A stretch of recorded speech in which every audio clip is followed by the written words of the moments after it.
کیا آپ زندگی کے کسی ایسے موڑ پر ہیں جہاں ہر طرف اندھیرا ہے، دل پریشان ہے اور سمجھ نہیں آ رہا کہ سچا راستہ کون سا ہے؟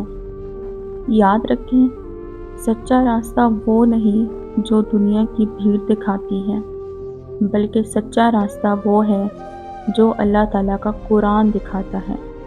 ہم ہر نماز کی ہر رکعت میں اللہ سے ایک ہی دعا مانگتے ہیں، اے اللہ ہمیں سیدھا اور سچا راستہ دکھا۔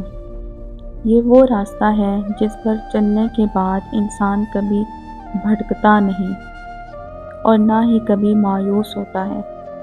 جب آپ حق اور سچائی کا راستہ چنتے ہیں تو شروع میں مشکلات ضرور آتی ہیں، لوگ باتیں کریں گے، راستے میں رکاوٹیں آئیں گی، لیکن سچے راستے کی خوبصورتی یہ ہے کہ اس کا انجام صرف اور صرف کامیابی ہے، دنیا میں بھی اور آخرت میں بھی۔ اپنے دل کو اللہ کے ذکر سے مضبوط کیجیے، لوگوں کی پرواہ کرنا چھوڑ دیں اور اللہ کی رضا کے لیے قدم اٹھائیں۔ جب آپ سچے راستے پر چلنے کا فیصلہ کر لیتے ہیں تو کائنات کا مالک خود آپ کا ہاتھ تھام لیتا ہے